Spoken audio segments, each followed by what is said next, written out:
John Mcbeth and Grant Nesbitt with me, two of the iconic sports broadcasters in New Zealand for a number of years, and this year they have ventured into the BLK National Open Championships, playing in all three disciplines, and I've got them here with me now. So, what was it like? Oh, really good. I really enjoyed it. I tell you what, Kevin, I was very nervous coming here because you don't want to make a complete dick of yourself. That's basically what you don't want to do. But we do have history. We played it in 1990 together at the Nationals in Wellington.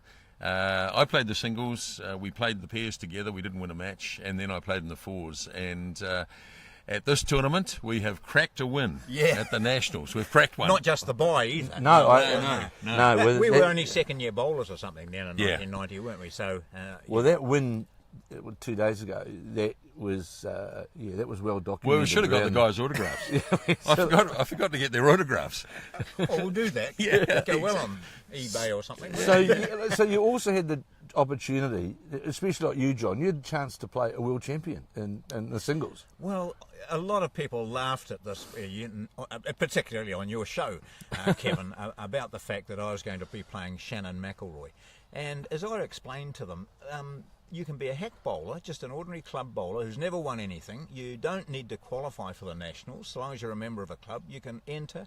And if you enter in the singles, you don't know who you might play. And as it ended up, I might have been, without downgrading myself too much, the worst singles player here. And I ended up playing the world champion. And that's a huge experience that not many people can gather in any other sport. So I think that's one of the wonderful things about bowls, isn't it? You can, we played Sean O'Neill yesterday in the fours, and we played some really top players, a Canadian national representative in the peers. I played Rob Ashton in the very first match. Yeah. And I don't think there are too many other sports that I can think of where you can actually get in and play, as you say, a world champion. I mean, I'm never going to hop in the ring with Muhammad Ali. I'm never going to play tennis against John McEnroe, but in bowls, there is that opportunity. Yeah, Mind you, if you did get into the ring with Muhammad Ali, I wouldn't be a big story. You know what I mean? Yeah, we do. John, so you played Shannon McElroy, the current world champion, and I think one of the other nice things about this sport is he's also a very nice young fella and makes it an enjoyable experience, which is also good for I'll call it the kids. So I know him, he's a nice guy, and everyone here is. We haven't met anyone that we've thought have a beer with them. They're all good buggers. So when I knew it was Shannon, I went up to him and we tossed the coin and we grinned at each other and we flashed our famous yellow cards at each other. Thought, well, this is extraordinary because my aim was not to go down 21-0. But all through it, I was watching and asking, and at one stage I said, what sort of shot would you have played there? It wasn't fierce rivalry. It was good, very congenial.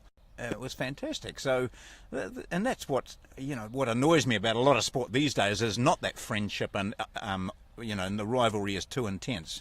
And I'm sure when it gets to the big games, of course, that rivalry is intense. But for guys like ourselves, it's been fantastic. Well, Grant, you come, from one side of the family. There's a lot of bowls in the family, with JT Shaw and Peter and Terry, and you've been to Taranaki Open virtually the three. Was it a family team? Well, we used to play in an LVA tournament, Licensed Vitulers Association tournament. And I think one year we all played in the same four from memory, but I still go to that tournament and I still play with Terry. Peter, of course, now lives in Australia and JT's no longer with us, but Peter, of course, was an outstanding bowler. And in fact, my first bowls he gave me way back in the late 80s, and he was a fantastic bowler, as we all know, represented New Zealand at the Commonwealth Games and won, I think he got a gold star at the Nationals and all the rest of it. So it's nice to have that background, I guess, but a lot of people sort of look at me and say, well, how long have you been bowling, expecting me to say 5 years, but actually I've been bowling since 1987, believe it or not. It's just a question of finding time, and that's the thing. It's the thing we both struggle with when we work weekends.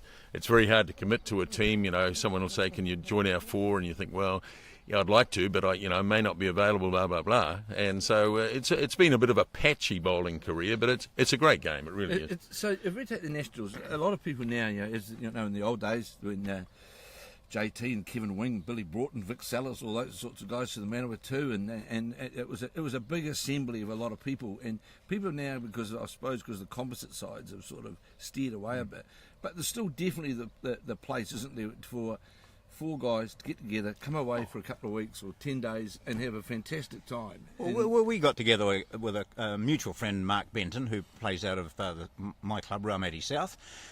He's a Kapiti selector, and he's a quality bowler, or so he keeps telling us.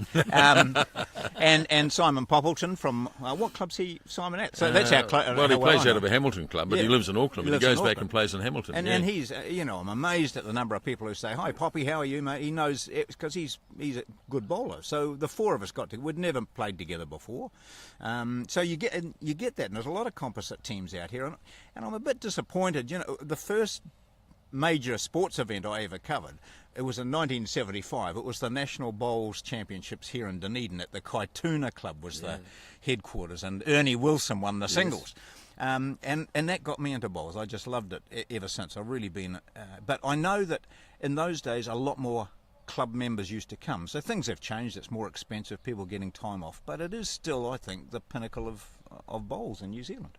Yeah, it is. Look, I've been involved in national championships, Rothmans in those days. I think. So when's your birthday? There's someone sitting close by me. That's right. Yes, you and I. We're almost twins, aren't we? Well, we are. 1957.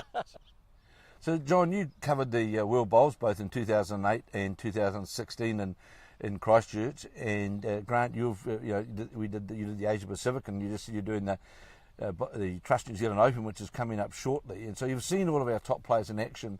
And as we go forward towards the Commonwealth Games, what's your view on how we look? And I think when you look at overall at Commonwealth Games, you think Australia, New Zealand, and then of course you've always got to take into account the others, like there's Scotland and England and South Africa and so on, and Malaysia. But we're looking really strong. And I think it has been a benefit, although a lot of bowlers think, why are our bowlers playing in Australia? We know why they're playing in Australia, because they can earn a living. But also it's great with the Commonwealth Games being there. They're getting really good experience over there. And I think we've seen that experience come through here. Just watching Joe and Val over there playing the pairs, and just the quality of them, even though they haven't played much of late, you just know that what they gain by playing in Australia will serve them well. Yeah, what I like, and it's a bit like rugby, the All Blacks, there's so much depth around. I mean, if someone was to fall over with an injury or whatever, there's so much depth around. I'm thinking particularly probably in the men's, but I'm sure in the women's as well. That really it's who you leave out rather than who you put in, and that's very healthy. Yeah. It is. I think, John, you made the point just before we wind up about the Australian thing. It's certainly like watching Joe and Val here and the likes of Ellie Forsyth. I watched them just about all day yesterday, and you can sense the closer that that the big stuff is coming, the class starts. I saw Ellie Forsyth play a couple of shots yesterday that are the shots of a true international player, not just a bowler. And I think they start to move into that. And they're playing quality stuff over there all the time, aren't they? There's big competitions in Australia. Heck of a lot of outstanding bowlers there that have never played for Australia and would get into a lot of national teams. So that's just playing quality bowls all the time, and they do lift for the occasion, and we'll see it here.